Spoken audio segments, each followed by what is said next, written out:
All right, welcome back to the interview room here at Rocket Arena. We appreciate your coverage of the NCAA tournament. We're pleased now to be joined by the Vanderbilt Commodores, the number 10 seed in the East region.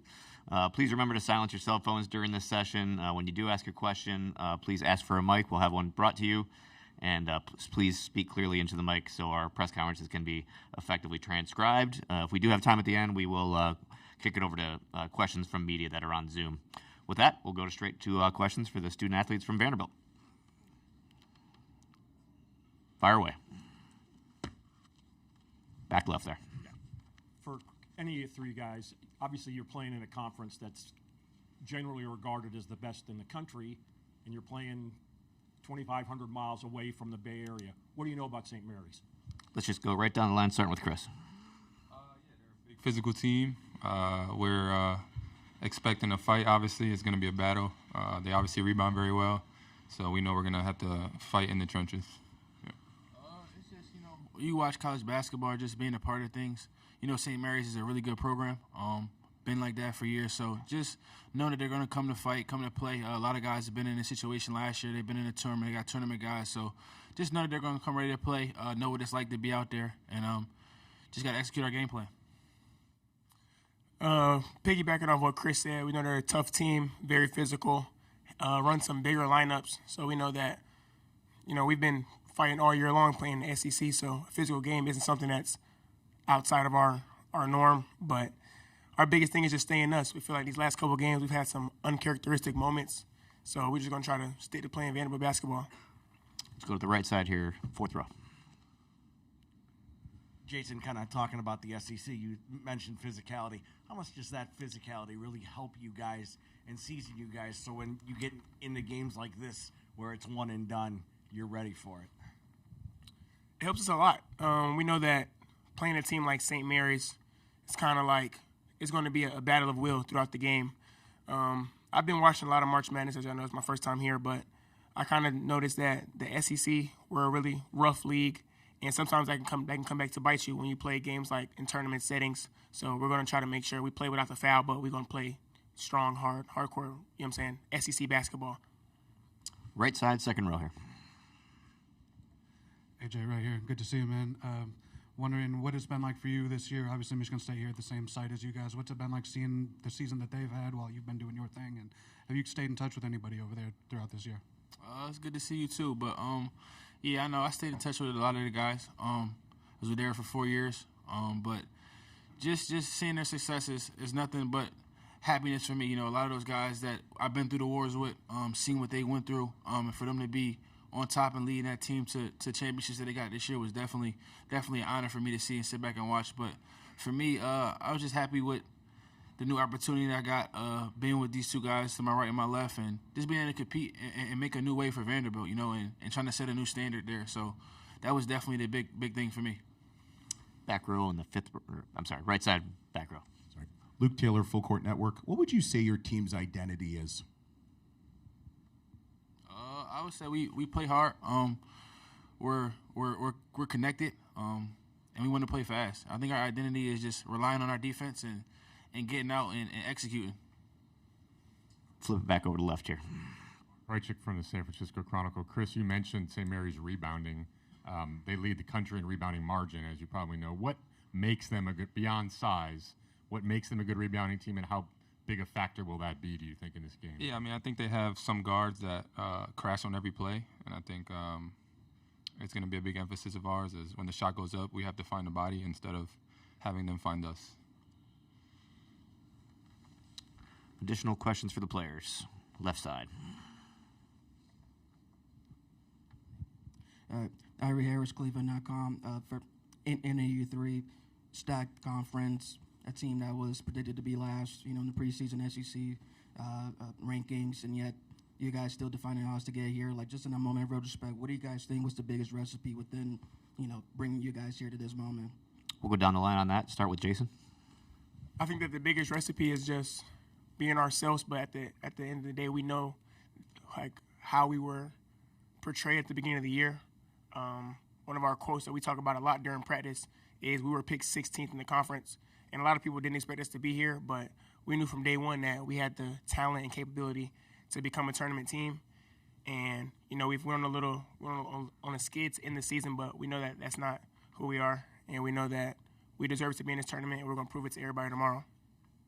I would just say, like you said, we had a chip on our shoulder. Being picked dead last in the stat conference with a new team, nobody had no faith in us but ourselves. So we kind of know, like, even just being here, being far from Nashville a little bit, it's always us. It's just us, the guys in the locker room, the people that came on the bus with us, the staff. So we just know it's always us. We got a chip on our shoulder, and we're out to prove it every night. Yeah, I think the gentleman in the back said, what's our identity? I think we're all underdogs, and we have a chip on our shoulder. So I think we play that way, and I think y'all going to see that tomorrow. Back left. Chris, I'm asking this partially because my son went to Cornell. So you had to make the transition from the Ivy League to playing the SEC. What would you tell people who watch St. Mary's what to expect when the St. Mary's players play against an SEC team? I think we're going to be a physical team, and we're obviously a little bit undersized, but I don't think that defines who we are. I still think we're going to be physical, and we're going to play like it's our last game, every game from now on. We have time for one or two more. Any other questions for these players? All right, guys. Thank you very much. Best of luck tomorrow.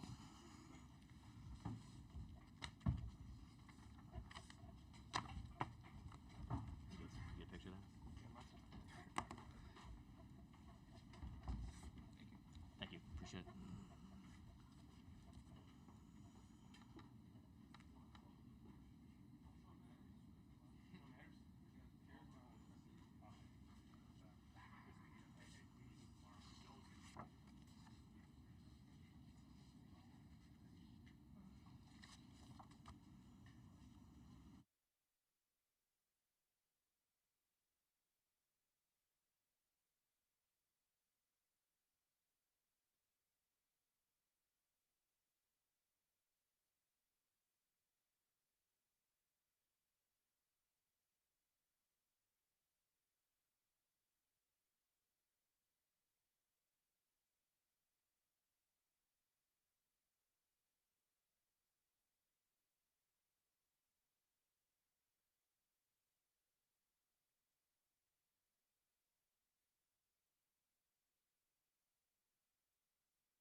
All right, welcome back. We're pleased now to be joined by Vanderbilt head coach Mark Byington. Coach, if you want to start us out with an opening statement, we'll then open the floor to questions from the media. Yeah, we're excited to be a part of the best sporting event in the world. And we've had a great year, a challenging year, and our conference was demanding. And we feel like, everything along the way has put us in this moment to try to play our best against a really good St. Mary's team. And it was our mission right away to try to be at this spot and try to be at this moment and try to prepare for this. And so this is a good group. I'm glad to get the opportunity and to be able to play in this event. And I'm hoping we're going to be at our best on Friday. Thanks, Coach. Let's go straight to questions, starting in the front row here. Mark Christie from the American Beacon Journal. Grant Huffman from Aurora, St. Edwards here. Just, how special, what has he meant to your basketball team? And what was it that you kind of, when he was in the portal, that led you to say, this is somebody that fits what we want to do here perfectly? Yeah, so a lot of things jump off. He had a successful career at Davidson, and he's a big guard. I mean, he's 6'4", a point guard. And the things that really jump off to him is he's a winner in his toughness. And when you're putting a team together, a lot of times guys, just look at scoring or whatever else. He does winning plays. And, when I met with him on his recruiting trip and figured out what he wanted, I realized he was a perfect fit. And you've seen we haven't been successful when he has not been on the court. And we missed him the last couple of games. I'm excited that he's 100% now. He's had really good practice the last week, and one of our biggest wins, if not the biggest win of the year, was at Texas A&M, and he was a huge part of that. And having him on the court's valuable, and all I can say is he translates to winning. Thanks, Coach. Let's go to left side here in the front row.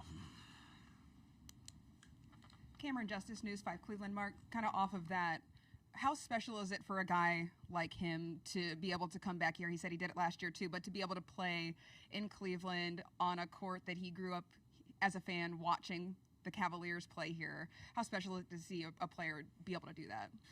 Well, we talk about all the time about, with this group, especially the guys with 1 year left, and he came in as a grad transfer with 1 year left, and it is making memories. And what a memory for him to be, in the SEC, to be a part-time starter, really good player on a team, hugely impactful. And then to have a chance to play in Cleveland in front of fans, and that's a dream. So, there's a lot of things you make memories along the way. This will be something he never forgets. I know he'll play well, and we're going to depend on him. But, to have this moment in his life, I know he's always going to cherish this. Thanks, Coach. Back to the right in the back row, please. Hey, Coach, Luke Taylor, Full Court Network. I mean, as you know, Vanderbilt hasn't had much success since the days of Billy McCaffrey. How have you guys done it in year one, and what's the recipe going forward for Vanderbilt basketball? Yeah, Billy McCaffrey put a good name out. One thing we didn't get caught up in was whatever happened in the past.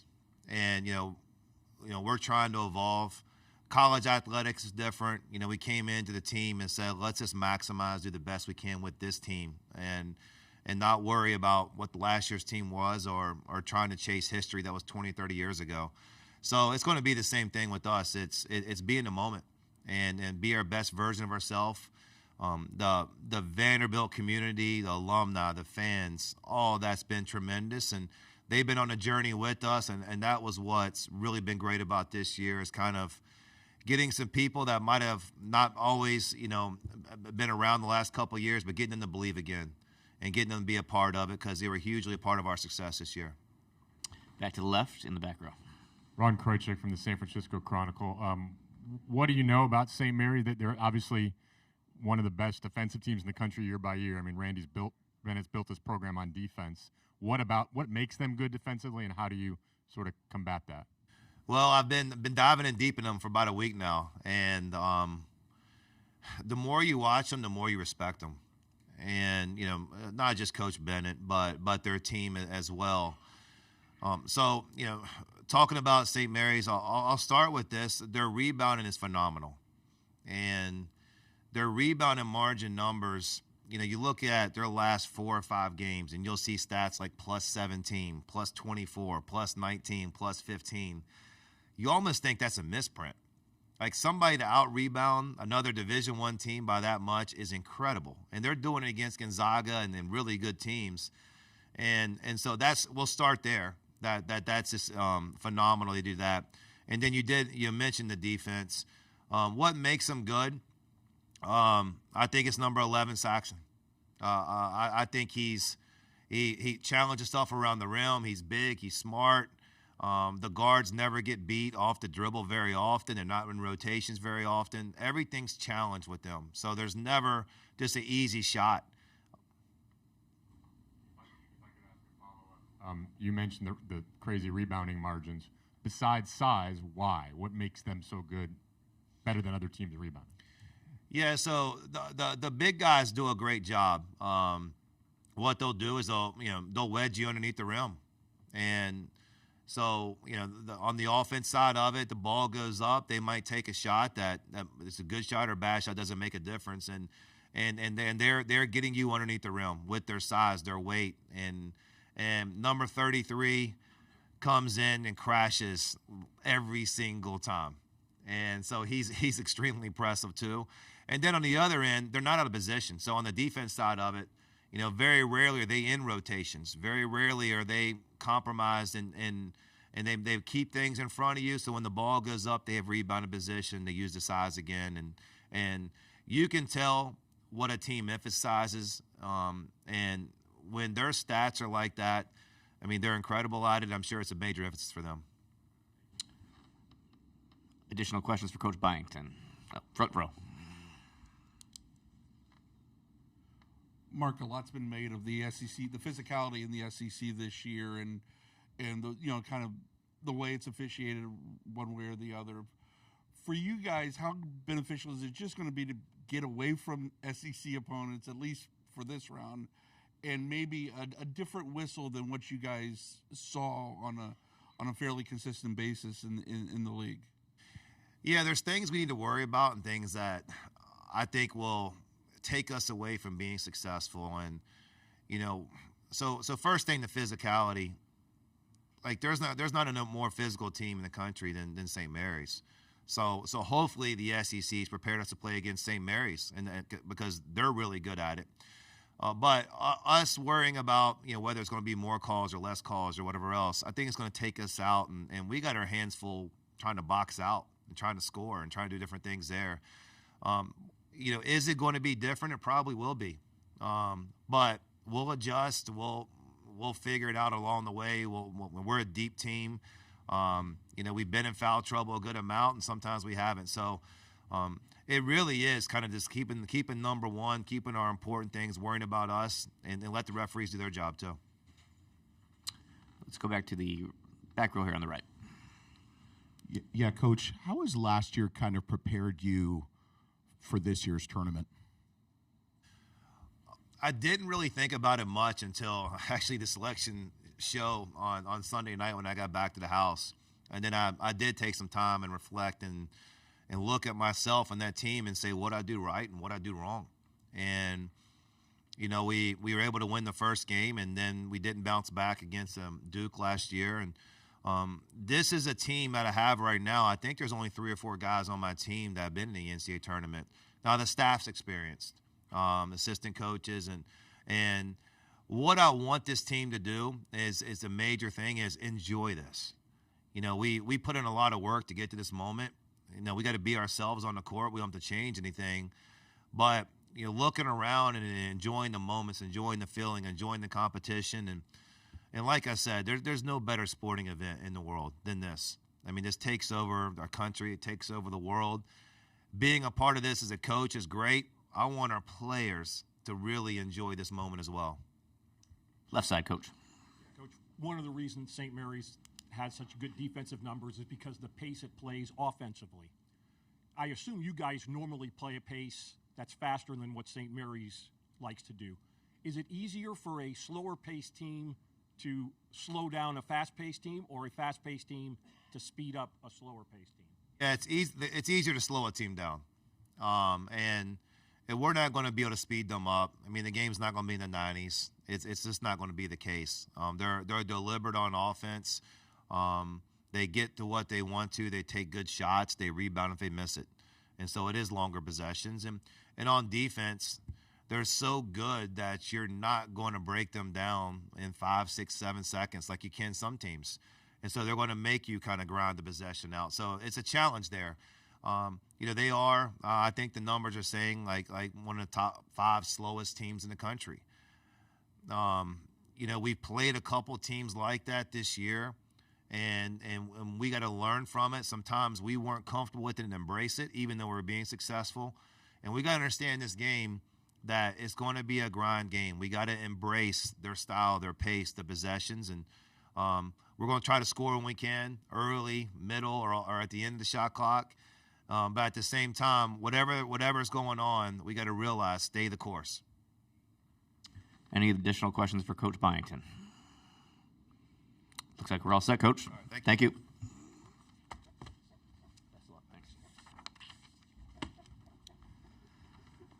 All right, we'll have a short break here. We'll be joined by St. Mary's, the student athletes from St. Mary's at 12:35.